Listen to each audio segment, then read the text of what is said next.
Halika kayo, pasok kayo. Itay, yung anak mo si Connie. Dumating na. Ganun ba? Teka, sino yung kasama mo na yan, anak? Ay, tay, si Nelson, kasintahan ko. Kasintahan baka mo? Tagasan ka, iho? Taga Pampanga po. Pampanga? Kapampangan ka. Opo. Mabuti naman at hinatid mo ang anak ko rito sa Bicol. Opo. Ang katunayan po niyan, magkatrabaho po kaming dalawa. Ganun ba? Tsaka, yung tatay ko po, taga rito rin po sa Bicol. Kaya ginamit ko na rin po ang pagkakataon na ito para makadalaw din sa kanya. Tatay mo taga rito? Opo. Tsaka yung tatay ko po, medyo malayo pa po siya rito tapos isa po siyang albularyo. Bakit ho, Kuya Donel?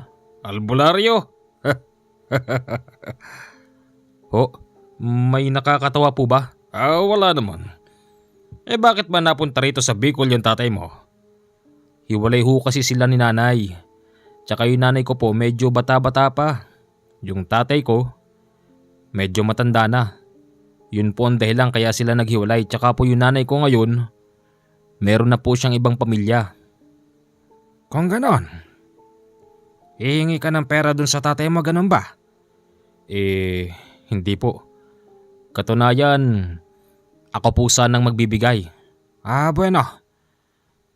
Donel, pakitawag mo nga yung mga kasambahay at nang mabigyan ng kwarto ang bagong dating na... Ano na nga pangalan mo? Nelson po. Nelson. Kasintahan ko siya, tay. Ganun ba? Ngayong nandito kayo sa bahay, ang gusto kong mangyari, magkahiwalay kayo ng kwarto. Tay, magkatrabaho kami sa Maynila. Baka naman nandiyan pa rin kayo sa part ng 60s. Kung noon, parang ginto ang babae, ngayon hindi na. Anong ibig mong sabihin, ha, Connie? Tay, may nangyari na po. Ganun ba? Sabi ko na nga ba, matutulis ang mga Kapampangan. Idinadaan nyo lang sa kagwapuhan pero wala naman kayong mga pera. Hindi ba? Totoo yun. May kasintahan akong Kapampangan dati. Kung umasta akala mo mayaman, maporma, pero walang pera. Ganun ba? Siguro nga ho ganun.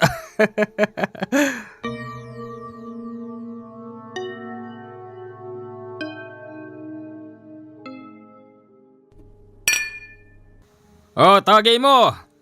Nelson! Nelson na anak ng albularyo. Si kuya naman, ba't ginaganon si Nelson? Ano ka ba naman? Masama ba? Kuya, hindi ka ba nahihiya? Siya nga naman, Nelson. Bakit kailangan mong ganunin ang magiging bayaw mo? Alam mo kasi, Itay, hindi naman sa nakikialam ako sa bunso kong kapatid. Ang sa akin lang naman, Itay, parang hindi yata bagay. Anong ibig mong sabihin? Itay, oo tayo mga probinsyano. Pero hindi naman tayo napapag-iwanan pagdating sa pamumuhay. Connie, hindi sa lasingang kuya Donela. Tahasan kong sasabihin sa iyo ngayon na tumututol ako sa pagmamahalan yung dalawa.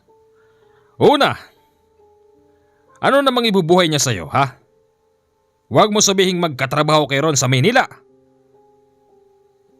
Kuya Donel, oo, totoo. Magkatrabaho kami pero magkaiba ho kami ng posisyon. Alam ko. Yung kapatid ko, manager. Siguro ikaw taga-bukas ka ng pintuan, di ba? Paano nyo po nalaman? Halata naman sa yung isa kang security guard.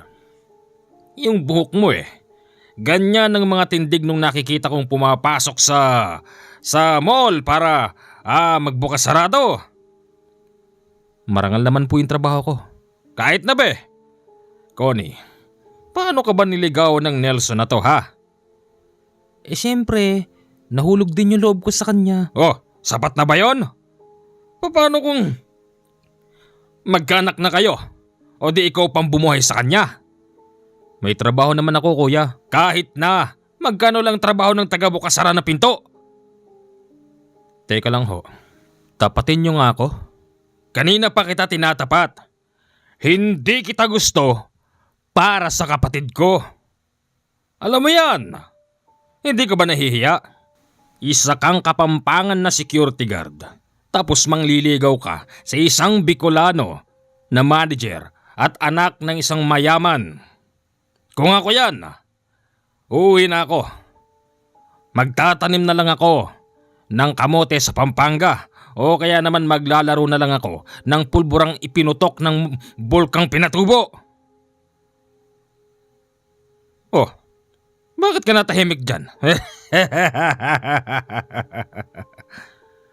Oho, mahirap lang po ako. Pero hindi po ganyang ang ugali naming mga kapampangan. Sa amin po, pag bumisita kayo, iistimahin kayo namin ng maigi. Kung anong pwede naming ipakisama, yun ho ang ginagawa namin. Hindi po kami marunong mangmahiya. Ano? At bakit ka naman umiiyak? Iyakin ba talaga mga kapampangan? Kuya, tama na yan. Anong tama na yan? Hoy Connie, huwag ka makikialam dito. Alam ko ginagawa ko. Dapat lang napagsabihan ko ito. Kung siya, hindi siya marunong mahiya, pues ako magpapahiya sa kanya. Kung si Itay hindi marunong magsalita dahil boto siya kahit sino maging kasintahan mo, pues ibahin mo si Kuya Donel. Tama na nga yan. Donel, nakakahiya sa bisita. O talagang dapat mapahiya siya. Kung ako yan, uuwi na ako. Magsusumbong ako sa tatay kong albularyo dito rin sa Bicol.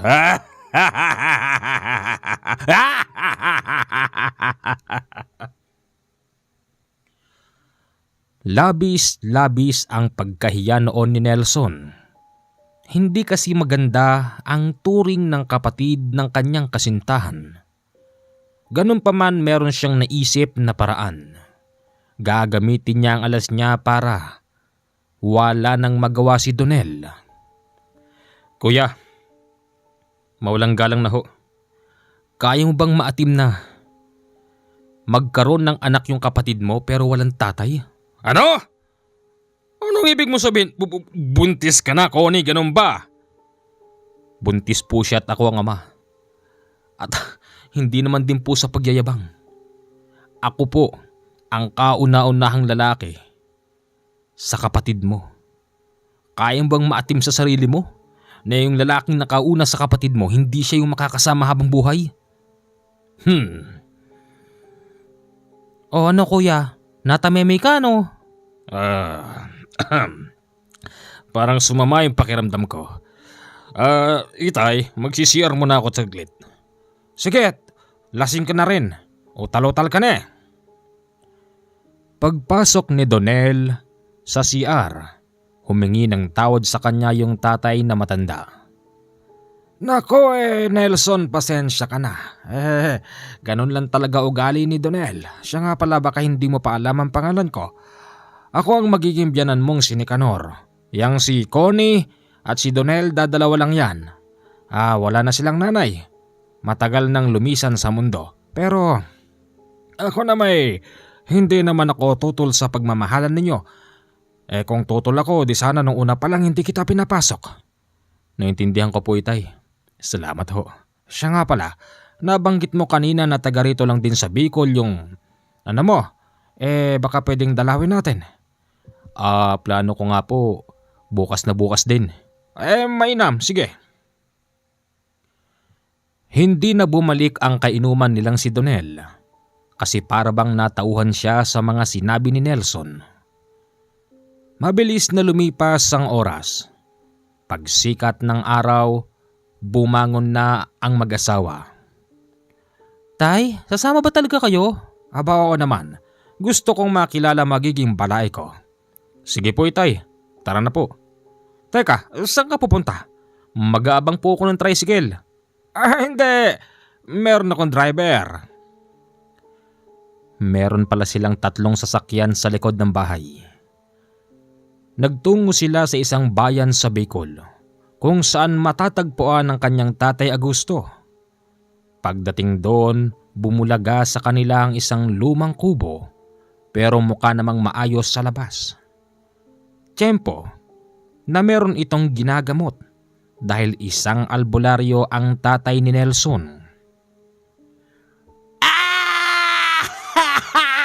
Masakit ho! Tatay Augusto! Masakit ho! Bitiwan niyo na ako! Hindi kita bibitawan. Ano ka ba? Magpapagamot ka sa akin tapos hihiyaw-hiyaw ka? Bakla ka ba, ha?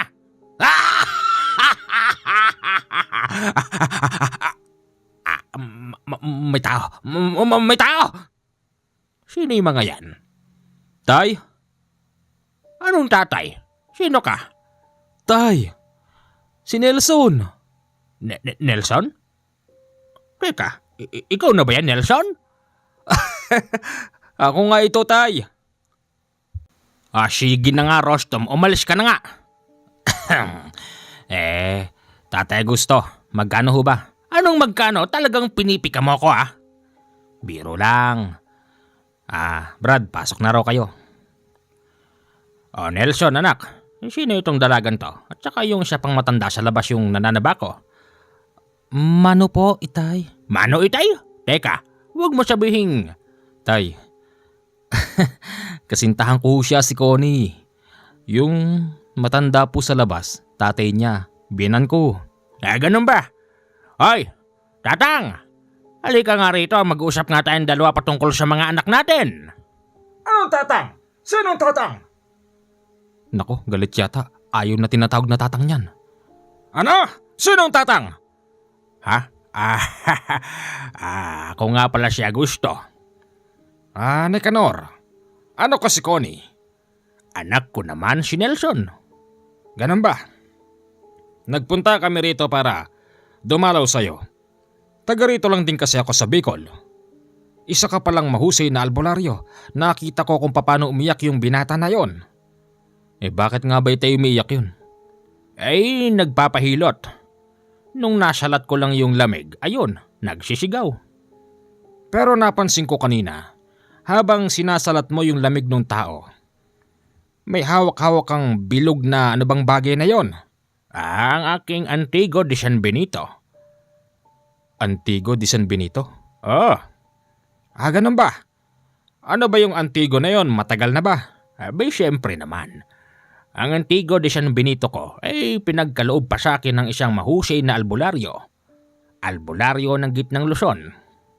Ibig sabihin, Tay, doon din siya malapit sa Pampanga? Oo. Pero sa gawi siya ng Palayan City. Siya si Nolesto. Ganun ba? Teka nga pala. Sabi mo kanina kasintahan mo ang babaeng to? Buntis siya. Paano mo nalaman yon? Isa akong albularyo. Siya nga pala, di ka man lang nagpadala man lang ng telegrama bago kayo pumunta rito para man lang sana napaghandaan ko. Nakoy, wala akong ibang maihahanda sa inyo rito kung hindi native na manok lang. Masarap yan na gusto. Ako pa magluluto. Hindi na ako na. Ako na. Magaling ako dyan. Lutong Bicolano. Isa rin akong Bicolano. Ako na ang bahala. Kayong mga bisita, dito na lang kayo. Okay? Pero, umiinom ka pa ba, ha? Augusto? Siyempre naman. Kung gusto mo, Nicanor, mag one-on-one pa tayo. Wag mo akong hamunin. Mahina ako sa alak. Hindi ako tinatablan ng alak kahit na maghapon magdamag tayong mag-inuman. Sus, nagkatapat yung dalawang matandang mahangin. May sinasabi ka dyan, Nelson? Siya nga naman, Nelson. Sabi ko ho mga itay, wala po. Yan nga maganda para lang kayong magbarkada na magbalae. Sige na, dyan lang kayo. Habang naggagawa ang matanda sa likod, may mga dumarating din na mga tao. Nabungaran noon ni Nelson yung isang lalaking mukhang nasa maayos naman na itsura. Meron ding katawan, tapos gupit sundalo. Nakatayo yun sa pintuan ng kubo at palingalinga. Excuse me ho, may kailangan po sila? Dito ba yung bahay ng albularyo, yung si Mang Agusto? Oho, dito nga ho. Pasok ho kayo. Pinapasok sa loob yung lalaki tapos naupo sa upuan na gawa lang sa kawayan. Palinga-linga ito sa paligid hanggang sa lumabas noon si Connie sa isang maliit na kwarto at kita sa mga mata ng bagong dating na lalaki. Yung para ba itong nasisiyahan sa kanyang nakikita. Bagamat hindi naman sana nakasuot ng maikli ang babae, pero ang mga mata ng lalaking bagong dating para bang hinuhubaran ang katawan ni Connie. Nang mapansin yon ni Nelson, pinapasok muna sa loob si Connie tapos kinausap ang bagong bisita. Brad, ano bang kailangan mo? May kailangan ako kay Mga Gusto. Magpapatingin sana ako eh. Ano kasi yung kaliwa kong braso. Ha? Teka, sugat yan, ang laki niyan. Oo, nasa labit eh. Tay, may bisita ho kayo. Teka, sandali lang. Nang dumating si Tatay Augusto, hindi niya rin kilala yung lalaki, pero siya kilala siya noon. Iho, na paano ka ba ha? Tatay Augusto, kasi yung braso ko may sugat eh. Sugat yan ng gawa ng... Gawa ng ano? Gawa ho ng aswang. Ano? Ano ka mo, Brad? Aswang? Nagbibiro ka ba? Hindi ho. Totoo ho yan. Napalaban ho kami sa aswang nung isang gabi. Dinala ko na to sa doktor. Ang problema, patuloy pa rin sa paglalabas ng kulay puting parang tubig na para siyang langis na medyo may kalaputan. Nililinis naman niya ng mga doktor doon. Kaya lang ayaw talagang tumigil tsaka mabaho. Ganun ba? Teka, bakit naman kayo napalaban? Ano ka ba? Sundalo ka rin ba? Ikaw ba sundalo? Hindi, ibig ko sabihin kasi nakagupit ano ka rin tsaka malaki yung katawan mo. Ako, isa akong security guard doon sa Maynila. Ganun ba?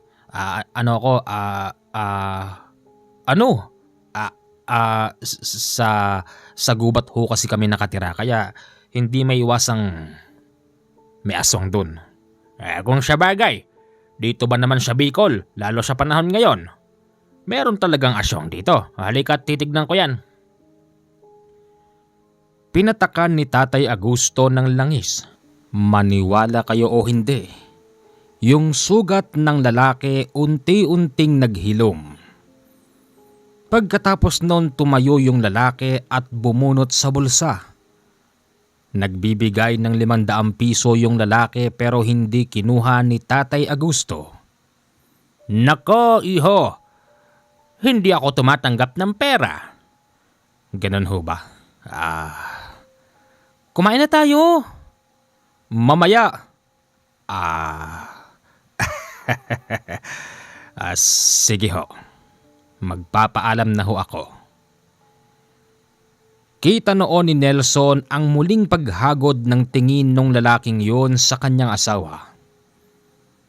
Si Connie nung mga oras na ito, para bang nahipnotismo. Sinundan pa niya ng tingin yung lalaki papalabas, kaya medyo nagselos si Nelson. Ano yon, Connie?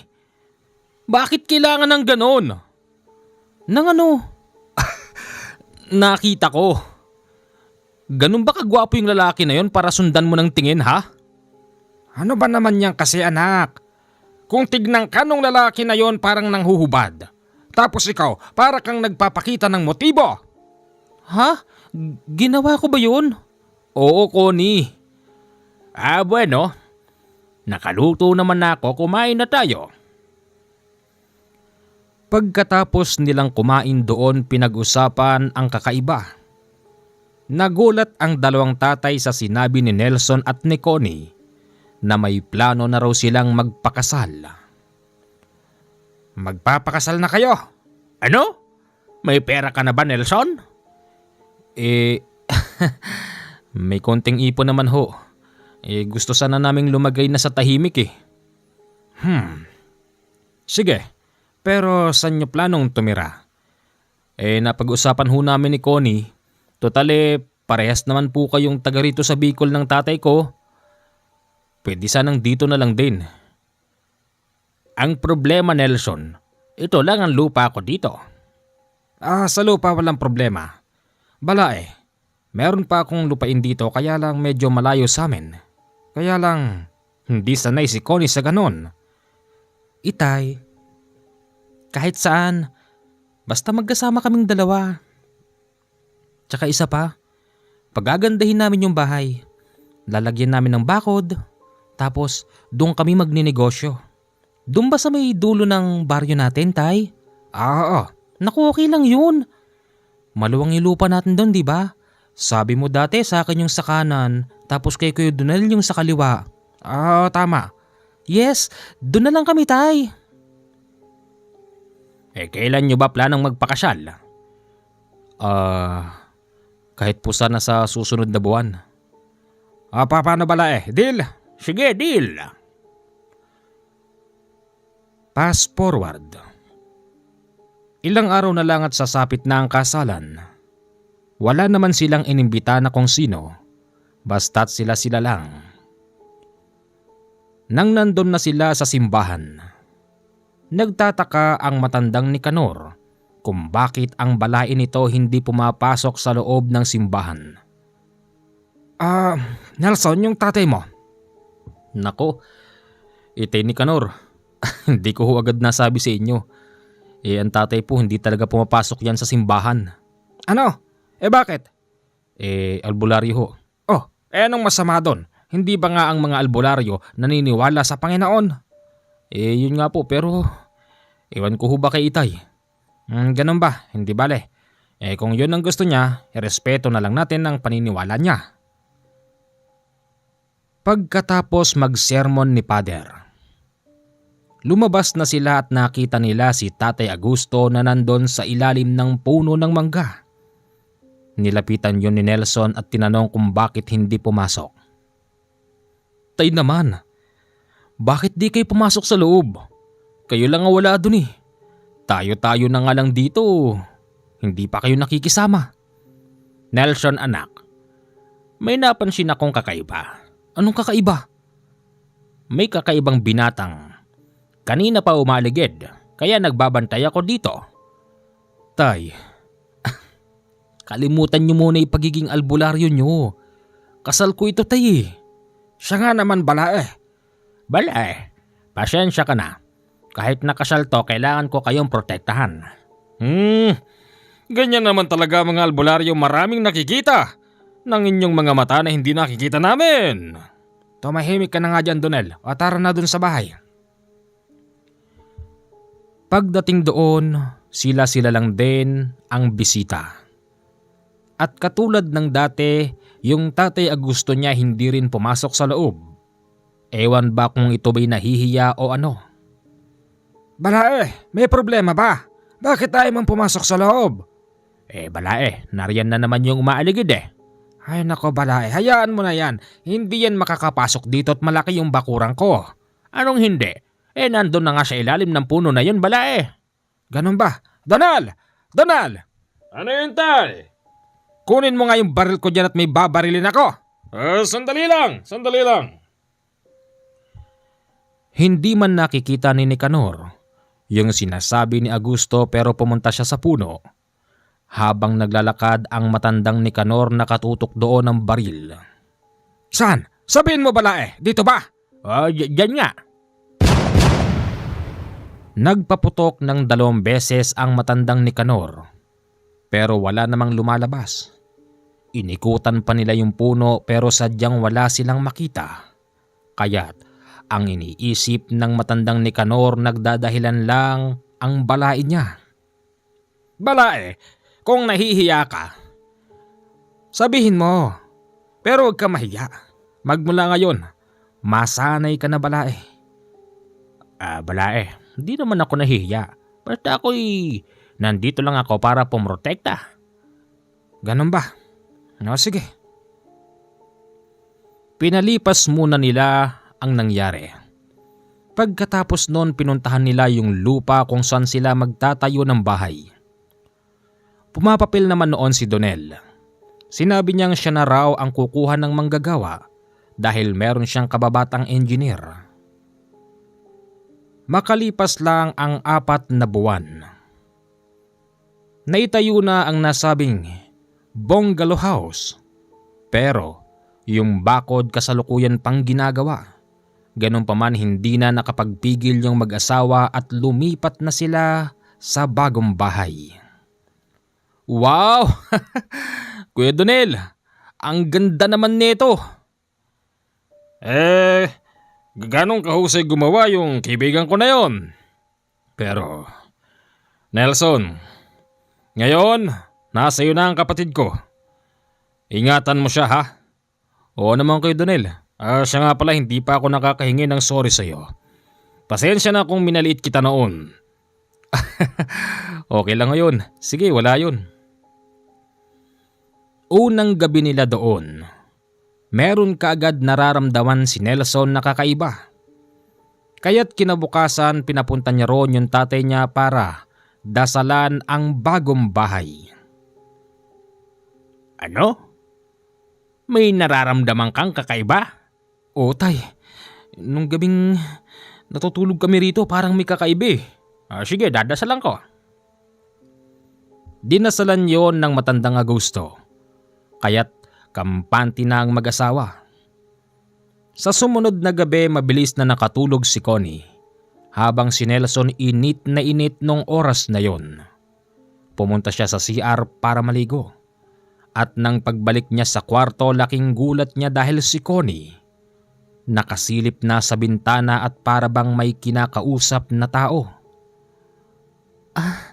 Salamat at dinalaw mo akong muli. Gustong gusto kitang makita eh. Alam mo, nung ikakasal kami nakita kita ron sa puno sa tabi ng simbahan. Connie, sino kausap mo dyan? Ha? Wala. Sino yan? Wala naman tao. Wala nga. Bakit ka nagsasalita? Wala. Yung hangin kausap ko yung hangin. Connie Huwag mo sabihing nagluloko ka. Kakakasal lang natin, buntis ka pa. Oo, malaki na nga yung tiyan ko eh. Oh, malaki na yung tiyan mo. Tapos may ganyan? Connie, kung meron ka mang nakikitang kakaiba rito, sabihin mo sa akin. Ano, tao ba yon o hindi? Hindi ko alam. Kayo talagang mga babae, kahit huling-huli na kayo, hindi pa rin kayo umaamin. Connie, niligawan kita kasi akala ko matino ka. Akala ko hindi ka katulad ng iba. Sinisigawan mo ako? Oo, sinisigawan kita kasi huling-huli kita eh. Hindi ko man nakita yung kausap mo pero narinig ko nagsasalita ka. Ano, nagluloko ka? Sabihin mo. Sa gabing pagtatalo ng mag-asawa, nagdulot yon ng hindi pagkikibuan sa loob ng ilang araw. Hanggang sa napagdesisyonan noon ni Nelson na pumunta muna sa tatay niya para magpalamig. Pero dumaan din siya sa biyanan niya upang sabihing na iwan mag-isa si Connie sa bahay. Ay nako Nelson, mukhang parang ipinakikita mo sa akin na hindi pa napapanahon para sa pag-aasawa. Mukhang mahina ka pang umintindi. Hindi mo dapat sinisigawan ng mga babae. Hindi mo dapat dinadaan sa ganon lalo na't nagdadalang tao pa si Connie.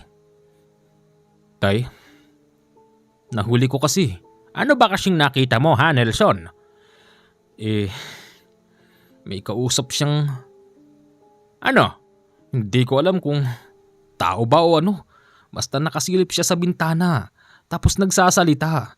Hindi ko man narinig o nakita yung kausap niya pero talagang alam kong meron. Kasi nung lumapit ako at narinig yata ng kausap niyang nagsasalita na ako, naramdaman ko Parang may tumakbo pa palayo. Hindi kaya ano? Duda ko ito baka yung dating kasintahan niya yun dito eh. Palagay ko nagkakabalikan na naman sila, Itay. Huwag mong isipin yon. Sagrado ang kasal at hindi yan basta binabaliwala ng mag-asawa. Sana nga, Itay, ganun lahat pero iba talaga yung kutob ko. Oh, may tao. Buksan mo nga ito! Buksan mo ito! Teka, bakit? Si Lena? Pagbukas ng pinto, agad na sinuntok ni Donel si Nelson sa muka. Tadyak naman ang inabot nito mula sa biyanan. Nagtataka noon si Nelson kung bakit hindi niya maunawaan ang ibig sabihin ng magtatay. Itay, kuya, bakit ho ba? Bakit? Hindi mo ba alam ang nangyari? Hindi ho. Kung ganon, makinig ka sa akin. Hindi ba sinabi mo na iwan si Connie mag-isa sa bahay? Oo. Pero wala siya doon. Alam mo ba, may taong nakapagsabi sa amin. Si Connie daw may bit-bit na gamit at may kasamang isang lalaki. Napakapabaya mo talaga. Pinagkatiwala namin sa'yo ang anak namin tapos gaganunin mo lang. Siguro sinaktan mo siya. Hindi ho. Hindi ko po magagawa yun. Sinungaling. Iiwanan ka ba ng kapatid ko kung di mo siya sinasaktan? Babala Donel, baka naman ginusto yon ng anak mo at ng kapatid mo. Ano? Sinasabi mo bang malandi ang kapatid ko, ganun ba? Wala akong sinabi. Itay, Kuya Donel, parang palagay ko yun na yung sinasabi kong kausap niya nung gabi. Oo, meron siya talagang kausap. Nakita mo? Sino yon? Hindi ko nakita. Kasi nung paglabas ko ng banyo, yung kapatid mo nakaharap na ron sa bintana tapos naririnig kong nagsasalita. Nung lumapit ako, parang minarinig akong tumakbo dun sa likod. Tara, pumunta tayo sa pulis.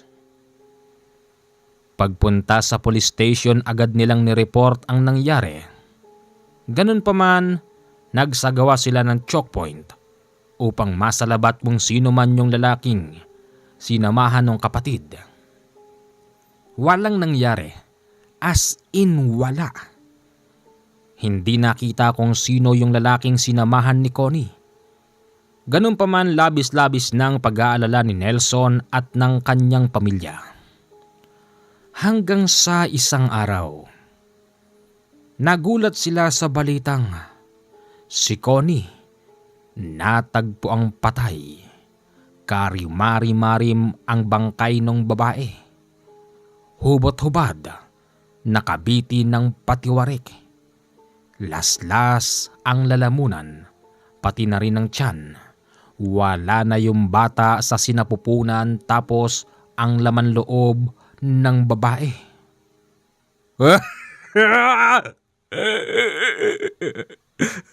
Kasalanan mo ito. Pabaya ka kasi.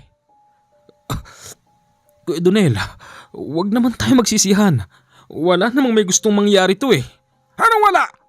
Kung hindi dahil sa'yo, hindi magkakaganito. Connie anak, sino may gawa sa'yo na to? Mag-uumiyak man sila ng dugo doon pero hindi na babalik at mabubuhay pang muli si Connie. Ayon sa pag-iimbestiga, hindi raw ginamitan ng matulis o matalim na bagay ang pagpatay sa babae. Kita rin sa mukha nito na mukhang pinahirapan at dilat na dilat yung babaeng si Connie. Lumipas ang isang linggo.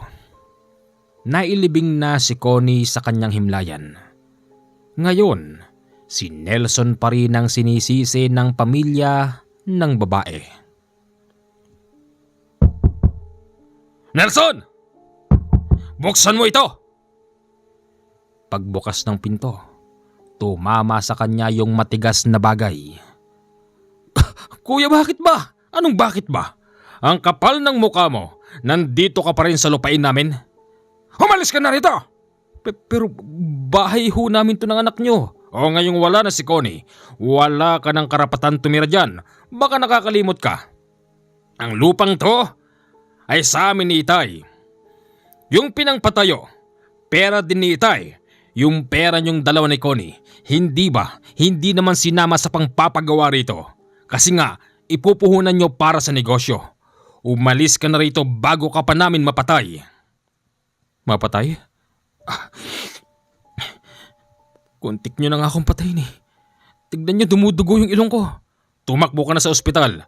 Kung hindi, dadagdagan ko pa yan. Kung yan ang gusto nyo, patayin nyo na rin ako. Total, wala na rin namang silbi buhay ko eh. Umalis ka na! Kung hindi, puputokan kita nito. Natakot si Nelson nang tutukan siya ng baril. Nang dahil doon kinuha niya ang mga mahahalagang gamit at nilisan ang bahay na yon.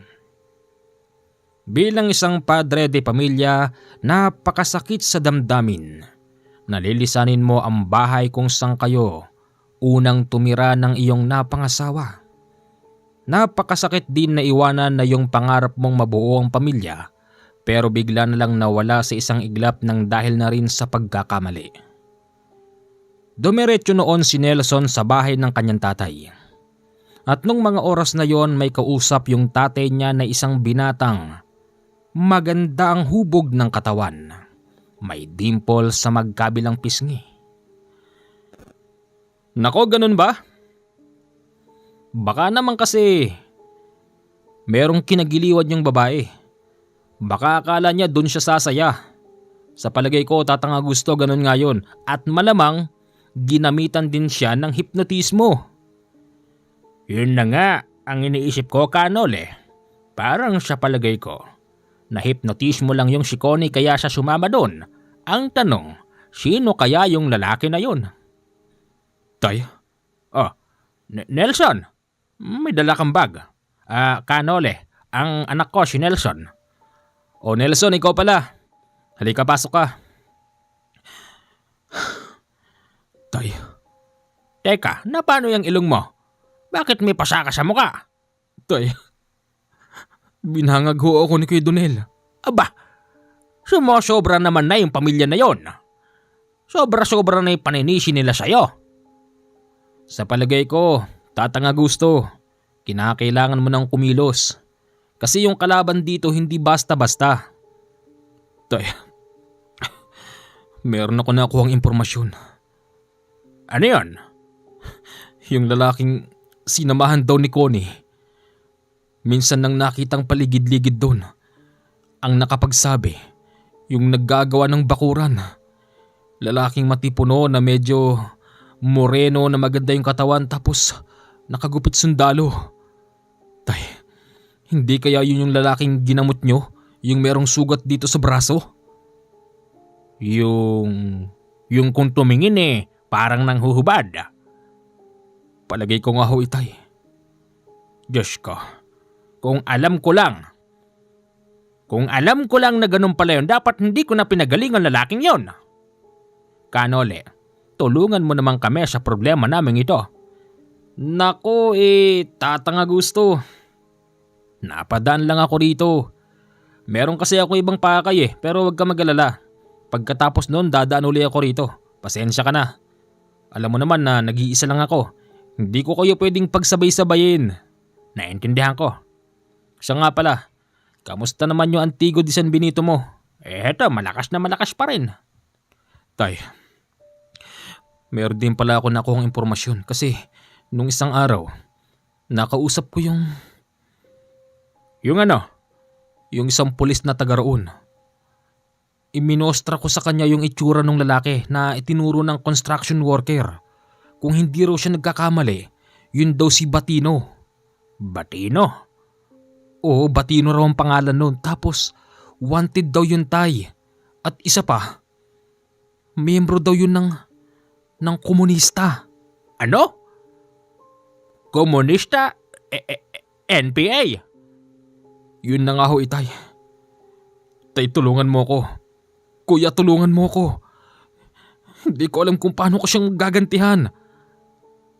Alam mo, pagdating sa bagay na yan, Nelson, paubaya mo na lang sa mga otoridad. May pagkakataon din para mahuli ang lalaki na yan. Hindi oras-oras, hindi araw-araw nandun siya sa kandungan ng mga rebelde. Maniwala ka sa akin, meron din niyang mga mahal sa buhay at nasisiguro ko, uuwi at uuwi din yan at nandun ang pagkakataon niyo para hulihin ng tao na yon. Tama si Canole. Pero, Itay, Kuya, hanggang kailan? Hanggang kailan kami mag-aantay ng hustisya? Kung hindi sila kikilos, baka ako nang kumilos, Itay. Yan ang wag mong gagawin. Wag mong ilalagay sa kamay mo ang batas. Kung aswang lang yung batino na yon, baka ako pang pumatay sa kanya eh. Pero Canole, parang may kakaiba sa lalaking yon. Parang marunong siyang manghipnotismo. Nasisiguro mo ba? Oo. Baka naman meron siyang orasyon pero hindi siya aswang. Pero kalaban pa rin siya. Sige, ganito. Nelson, desidido ka ba talagang ikaw ang mag-solve ng problema na yan? O kuya, matutulungan niyo ho ba ako? Sige, ganito. Mag-isip tayo ng paraan. Kung totoong nakapaloob sa komunistang grupo yung batino na yan, gumawa rin tayo ng paraan para makapasok ka doon. Ha? Ano? Teka, mahirap po yung sinasabi niyo na yun. Mahirap yan, Canole. Mahirap nga pero kung desidido ka at kapag nakapasok ka na sa loob noon, kung meron kang pagkakataon, Nelson, patayin mo na siya. Tsaka ka tumakas. Kailangan hindi malaman ng rebeldeng komunista na yan yung background ng buhay mo kung sino ka. Kung kinakailangan, magpadyaryo ka muna. Sige. Tama rin si Canole. Siguro, pag ganyang nadyaryo ako o kaya naradyo, hindi nila ako pagdududahan na isa akong matinong tao na meron akong personal na pakay sa loob ng kilusan. Tama siya, Itay. Pero teka lang, delikado pa rin yan. Tay, kung aantayin ko pa ang kumilos ang batas, walang mangyayari. Yung mga pulis dito sa atin, parang takot dyan sa mga rebelde. Tay, alam ko meron kang makapangyarihang gamit. Alam ko, Itay, yung gamit na yun ay galing sa kanya. Ipahiram mo muna sa akin, Tay, please. Sige na. Tama siya. Tatanga gusto. Ipahiram mo muna yung Antigo de San Benito mo.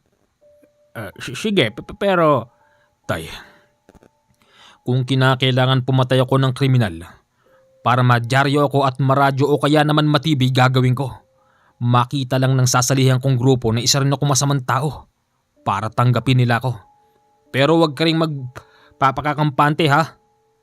Nelson, hindi porket kriminal ka tatanggapin ka ng mga yon. Basta ang sabihin mo lang kung sakali mang nandun ka na sa pagkakataon na yon, sabihin mo ginawa mo lang ang lahat para mailigtas mo ang sarili mo. Di ba? At isa pa, baka namumukaan ka ng batino na yon. Baka mamaya makita ka nun, sabihin nun na meron ka talagang pakay sa loob ng kilusan. Siguro, mas mabuti kung sa ibang grupo ako sasama. Sabihin na nating mga komunista rin pero hindi rito sa Bicol. Ano? Siguro maganda nga yun.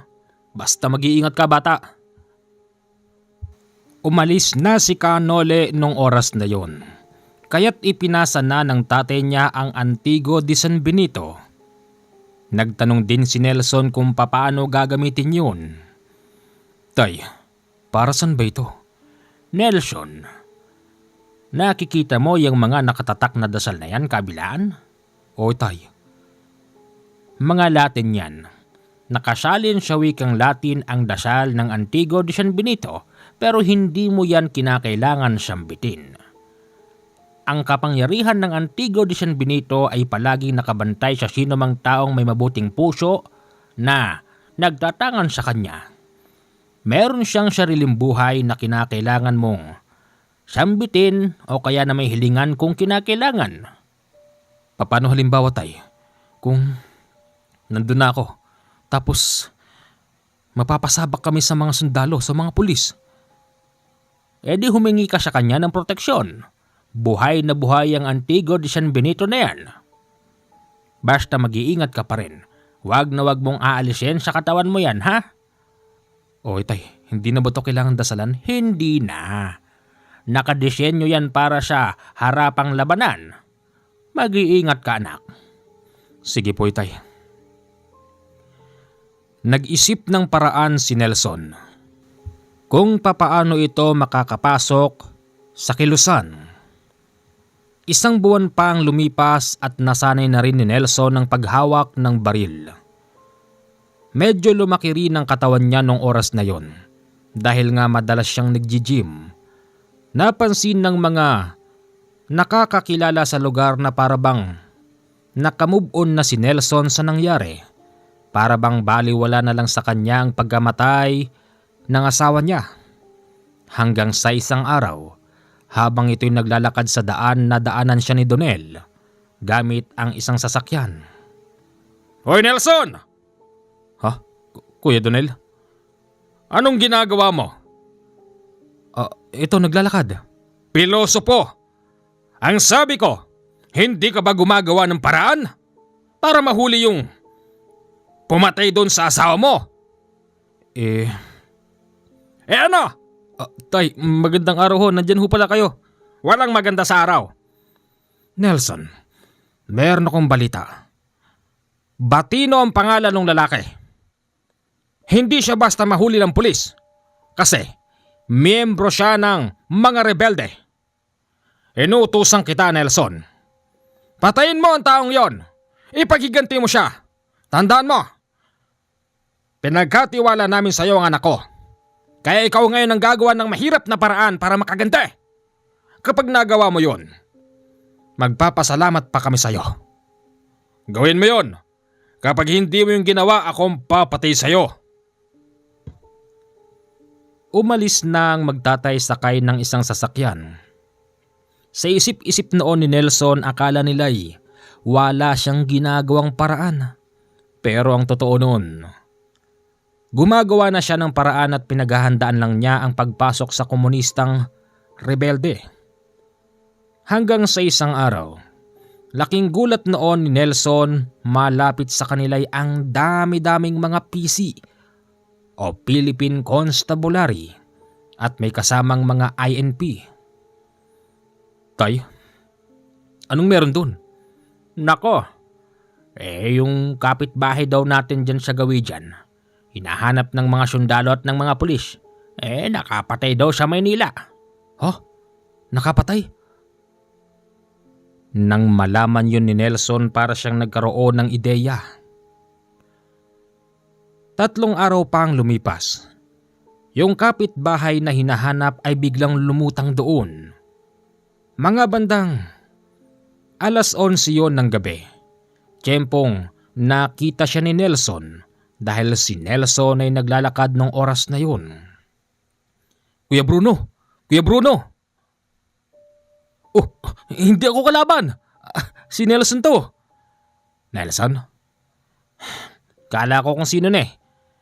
Kuya Bruno, totoo ba yung balitang? Hindi totoo yun. Nelson, napagbintangan lang ako. Ganun ba? Pero hinahanap ka ng mga pulis, tsaka ng mga sundalo. Bakit umuwi ka pa rito? Di ba dapat nagtatago ka na? Gusto ko makita si inay eh. May sakit. Ganun ba?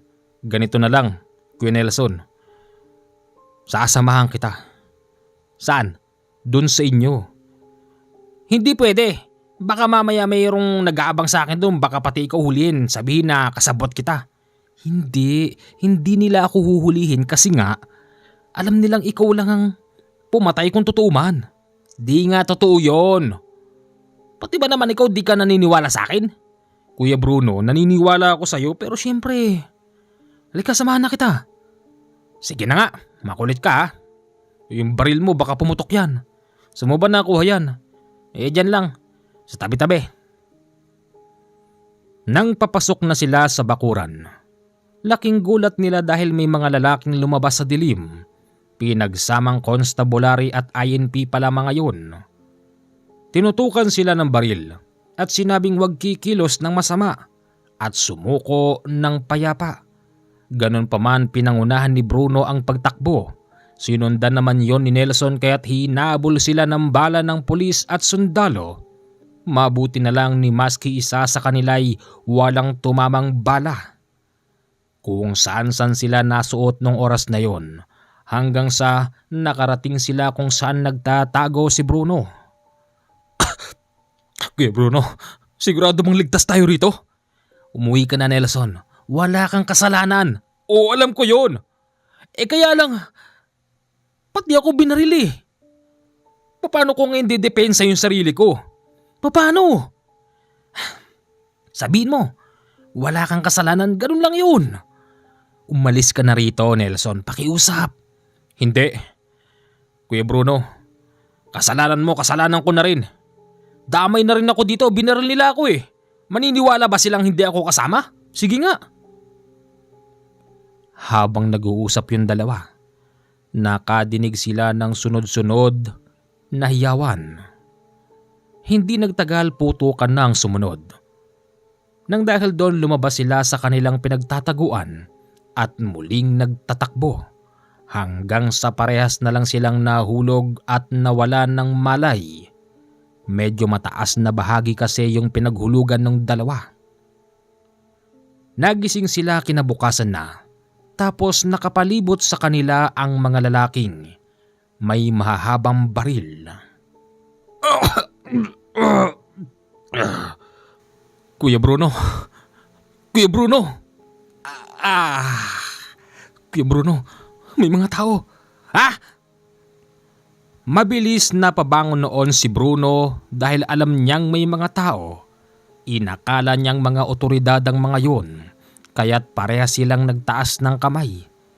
Yung iba kasi sa mga ito nakasuot ng pangsundalo at karamihan nakasibilyan pero may mga mahahabang baril. Nako, suko na po kami, sir. Sir, sumusuko na ho kami. Bakit? May kasalanan ba kayo sa batas? Ho? Huwag kayo mag-alala. Hindi kami mga otoridad. Kami ay mga NPA. Sir, huwag niyo ho kami papatayin. Hinahabol ho kasi kami ng mga pulis eh. Alam namin na kayo ang target ng mga pulis at sundalo na yung kagabi. Bakit? Anong kasalanan yung dalawa? Aray. Huwag ka munang masyadong magsalita, may sugat ka sa muka. Oo. Gamutin nga ito. Laking gulat ni Nelson dahil dinala siya sa kubo at dalawang babae pa ang gumagamot sa sugat niya. Aray ko, dahan-dahan naman. Ang arte mo, malayo yan sa bituka. Teka, babae? Rebelde ka din? Bakit? Ganun ba? Bakit kayo hinahabol ng mga sundalo at pulis? Pinagtatanggol lang namin yung sarili namin. Napagbintangan kasi kaming pumatay sa Maynila pero hindi kami taga Maynila. Ganun ba? Naku, pasalamat ka, mabait yung bagong commander namin. Kung hindi, pagdudahan kayo noon. Pero meron kaming tinatawag dito na loyalty check. Anong ibig mong sabihin? Tsaka anong loyalty check? Ano yun? Di ba? Nahanap kayo ng mga pulis at sundalo? Oo. Di wala na kayong tatakbuhan. Kung gusto nyo, dito na lang kayo. Dito, tinatanggap namin ang sino man. Yung mga taong inaargabyado ng mga nasa may kapangyarihan. Nako! Ang ibig nyo bang sabihin yan? Kukunin nyo kami para maging miyembro nyo, ganun ba? Kung gusto nyo lang din. Nako, yoko! Mas lalong sisikip ang mundo ko. Naintindihan yon ng babaeng kausap ni Nelson. Pagkatapos naman niyang gamutin, hinarap siya sa parabang isang pulong. Nandun din si Bruno nung oras na yon. Napansin noon ni Nelson, naroroon si Batino. Si Batino na nanghalay at pumatay sa kanyang asawa. Nang makita niya yon, gusto niya na itong barilin. Pero nag-aalangan siya dahil nga armado ang mga nasa paligid. Bakit? May problema ka? Wala. Bakit tinitignan mo isang lalaki? Hindi, napansin ko kasi gwapo eh. Kalain mo yun? May gwapo pala sa lugar na to. Mga kasama, ang dalawang to'y hinahabol ng batas. Alam naman natin na yung mga taong ipinagtatanggol lang ang sarili nila ay tinatanggap natin ng malugod dito sa ating kilusan. Ganun pa man, kinakailangan din natin mag-background check. Hindi naman porkit hinahabol kayo ng mga militar at pulis ay dapat na namin kayong paniwalaan. Meron kaming hatol dito. Commander, di ba po pwedeng sama nyo na lang kami? Total, papatayin din naman kami ng mga yun eh. Hindi ganun kadali yun. Antayin nyo. Sa mga susunod na araw, basta dito lang kayo. At hindi kayo pwedeng basta umalis dito. Sige ho, Commander. Makalipas ang ilang araw, may nagpunta roon na hindi yata nila miyembro sa lugar na yun. May binubulong sa kanilang commander. Pagkatapos noon tumitig ito ng masama sa kanilang dalawa. Bakit po? Ikaw? At ikaw? Po? Magmula ngayon, hindi na Bruno at Nelson ang itatawag sa inyo. Lahat kami rito, hindi tunay na pangalan ang ginagamit. Ikaw, Nelson, magmula ngayon, igagawad ko sa iyo ang pangalan na Ka Arthur. At ikaw naman, Bruno, bahala ka na kung anong gusto mong itawag sa iyo. Commander, pwede na siguro yung kahit na Ka Bruno na lang. Total pait naman ako na mukhang aso eh. Ikaw ang bahala, Ka Bruno. Nang dahil doon napalitan ng pangalan ni Nelson. Mula Nelson naging Ka Bruno ang tawag sa kanya. Unang araw nila sa kilusan, pinahawak sila ng mahahabang baril at nakakasama pa niya si Batino. Ang isip noon ni Nelson, makakuha lang siya ng pagkakataon, talagang papatayin niya si Batino at lilisanin na ang kilusan. Pero hindi pala ganong kadali yun. Pakawarin noon ni Nelson para bang tulog manok lang ang mga tao doon. Yung tipong makaramdam lang ng kaluskos gising agad. Hanggang sa isang araw nagkaroon sila ng operasyon. Tatambangan daw nila ang mga militar na dadaan sa kabilang baryo at papatay ng maraming mga sundalo. Kailangan makapatay tayo ngayon ng sundalo. Kailangan maipakita natin sa taong bayan at sa gobyerno na hindi humihina ang puwersa natin. Bababa tayo. Nagkakaintindihan ba tayo? Lahat sila noon umoo. Lahat sila noon buo ang loob na makakapatay sila ng mga sundalo sa kabilang baryo. Gabi yon habang sila'y naglalakad. Napakalayo ng kanilang pupuntahan. Pagod, puyat, gutom, kagat ng lamok at delikado sa mga mababangis na hayop sa kagubatan ang tatahakin nila ng gabing yon. Nakatabi niya noon si Batino na nung mga oras na yon ay naririnig niyang para bang meron itong inuusal. Salitang hindi niya maintindihan at nung mga oras na yon mainit na mainit ang Antigo de San Benito na suot ni Nelson. Ka Arthur, bakit? Wala ka, Batino. Napapansin ko, kanina ka pa dikit ng dikit sa akin. Siyempre, natatakot ako eh. Alam mo namang first time kong sumama. Ka Batino, matanong ko lang. Bakit nandito ka sa kilusan? Di ka ba masaya sa pagiging sibilyan? Yung bang walang problema? Alam mo, gustuin ko man pero hindi pwede. Bakit naman? Marami akong kasalanan. Katulad yung dalawa. Hinahabol din ako ng batas. Ano namang kasalanan mo, Ka Batino? Kasalanan? Siguro, nasa 20 babae na yung hinalay ko at pinatay. Ano? Sigurado ka dyan, Ka Batino? Oo, ka-Arthur. Naku, ganun ba? Di mo lang naitatanong. Marami dito sa atin ang hinahabol ng batas. Kaya walang pagpipilian kung hindi. Mamalagi rito sa kilusan. Susundin mo lang ang utos. Huwag ka nilang makikitaan ng mga galaw na kaduda-duda. Kung hindi, si Commander mismo ang papatay sa'yo. Ganun ba? Naku, pasensya na, hindi ko alam eh. Habang nakikipag-usap siya noon kay Batino, talagang napakainit ng kanyang medalyon. Napahiwalay si Batino at si Nelson sa mga kasamahan. Ayon na rin sa utos ng kanilang commander dahil malapit na raw sila sa subject na lugar. Sa isip noon ni Nelson, ito na ang pagkakataon. Mainit na mainit pa rin ang suot niya hanggang sa hindi nila parehas na malayan din ang basila ng isang napakalaking aso. Kasabay noon ang pagdagit ng isang malaking ibon. Kapwa silang dalawa na gulong-gulong hanggang sa parehas silang tumama sa isang malaking puno at doon nakita nila ng malapitan yung isang malaking aso at isang malaking ibon na merong muka ng tao. Aswang! Aswang to! Diyan ka lang, haharapin ko mga ito. Hinarap ni Batino yung dalawa pero hindi siya umubra. Ganon pa man, yung malaking aso nang harapin ito ni Batino, bigla itong umamo na parabang tupa.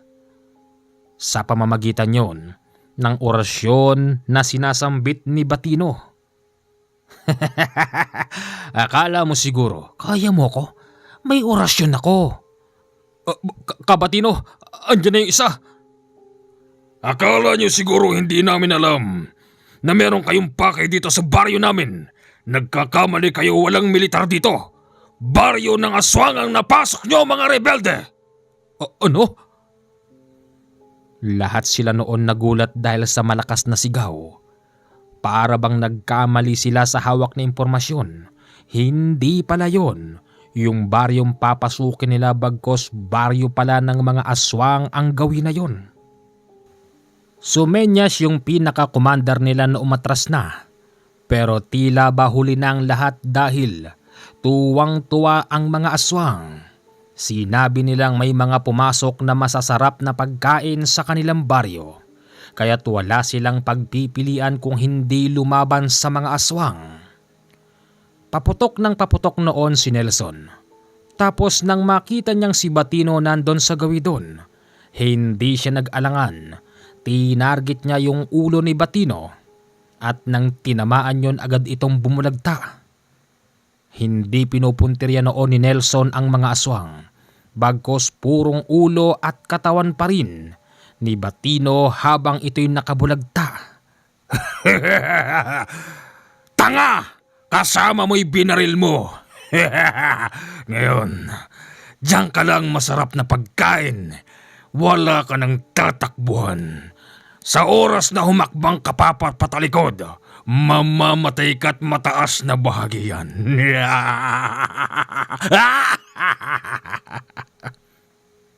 Alam ko ginagawa ko, aswang. Oo, hindi kayo pinatatamaan ko.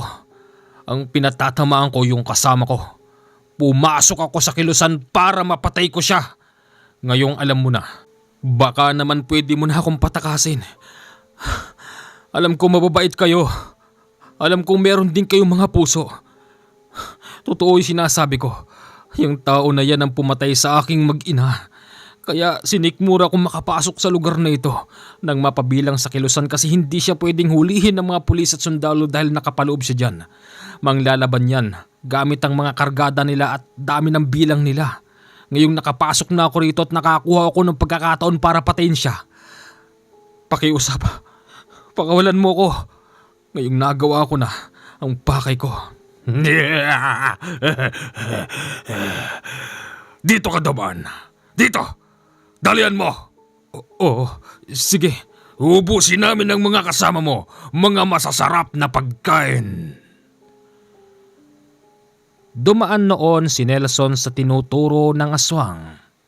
Hindi niya alam, habang sinasabi niya pala yung pag-amin na yung kanina merong isa sa mga rebelde ang nakarinig at nakakita sa kanya. Kaya't nang dumadaan doon si Nelson, pinuntirya siya ng kasama niyang rebelde. Sumisigaw yon ng traidor. Mabuti na lang meron siyang Antigo de San Benito kaya't hindi siya tinalaban. Tapos nang makita ng aswang na kausap niyang binabaril noon si Nelson, siya mismo ang humarang at hinagad ang rebelde na yon. Hindi rin tinatalaban ng bala ang mga aswang kaya't mabilis niyang napatay yung rebeldeng namamaril kay Nelson. Ano? Ang sarap ng dugo mo! Tumagal ng halos 10 minuto ang putukan. Pagkatapos noon, nagtakbuhan na yung ibang mga rebelde pero mga sugatan. At nang mapansin ng mga aswang na may dumarating na mga tunay na otoridad, doon pa lang nila binitbit ang mga patay na rebelde at binalik sa baryo. Sinabi rin ng isang lalaki na sundan sila ni Nelson. Pagdating doon, nagulat siya dahil si Bruno, isa sa patay na bitbit ng mga aswang na nag-itsurang tao. Bakit nandito ang isang yan? Huwag mo siyang pakialaman. Hindi siya rebelde. Imposible. Nakita ko siyang kasama ng mga rebelde kanina.